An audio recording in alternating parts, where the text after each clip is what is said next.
father of 8 biological children, 2 adopted children, and several foster children. I'm also a church elder and a teacher. I've been an attorney in juvenile court and family court. I've been a legislator, and I am a taxpayer. This Papa Bear is here to say, regarding the governor's conference, stop coming after my kids and other people's kids with evil propaganda. Stop twisting the Bible and stop using our tax dollars to do it. Well, at the governor's conference on LGBTQ youth, there's a workshop called For the Bible Tells Me So. Based on the description of that workshop, they're perverting the definition of love, and they're trying to use the Bible to excuse a lifestyle that contradicts the Bible.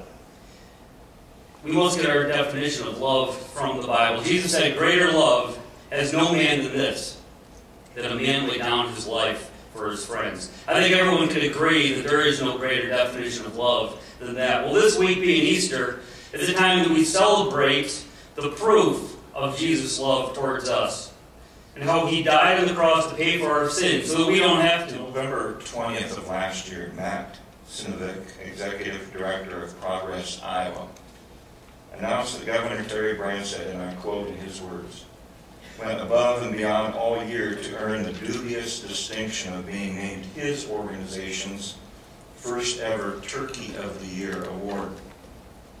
And now, after disrespecting our governor, this same individual will be speaking at the governor's conference on lesbian, gay, bisexual, transgender, and questioning youth on the topic of who's afraid of the big, bad right wing. While the governor said last year that he, quote, supports the conference and its goal of eliminating bullying and making Iowa schools safe for all individuals, he did not know. That is not the purpose of this conference. After reviewing the workshops being offered, it is obvious the primary purpose is not even about protecting youth, period, but rather promoting the lesbian, gay, bisexual, and transgender lifestyle. Governor, in all honesty, these people are using your good name to lend legitimacy to their agenda. Not only have some of its participants attacked you personally, but the tone of the workshops misrepresents the beliefs of Christians, a group of Iowans they accuse of being hateful.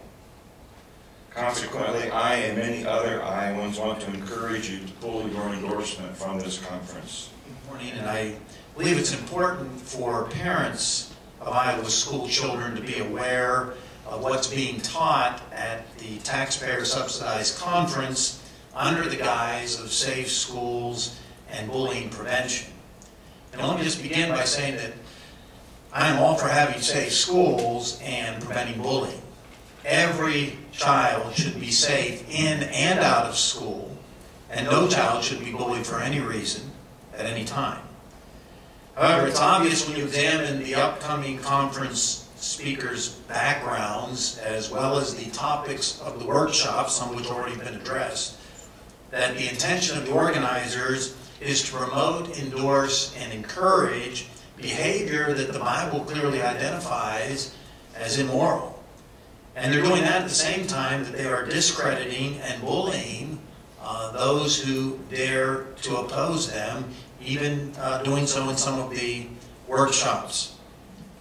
It is my honor to stand up with these very brave people, because as you've seen, just by standing here, they could very well become the next victim, the next target of a group such as Safe Schools Iowa, who has put individuals' names on their program under the big, bad right wing as people to target. Tell me that's not bullying. When a group calls out the Bible, because the Bible tells me so, and then asks, is it just a question? Is it just an excuse to hate? Tell me that's not demeaning Is that accepting? And yet many would say that for some reason they have full right to do that. Do they?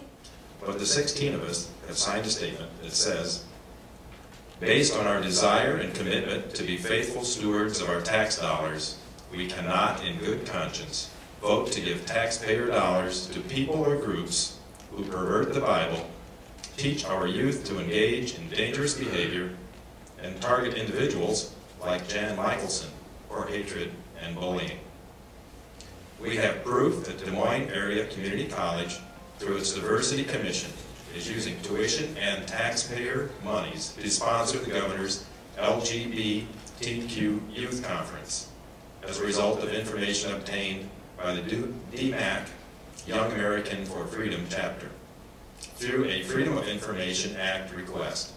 Therefore, we as representatives of the people of Iowa will vote against appropriations for DMAC unless they withhold taxpayer dollars from the governor's LGBTQ Youth Conference. I'm the chairman and founder of the DMAC, Young Americans for Freedom, which is a conservative group under the DMAC campus.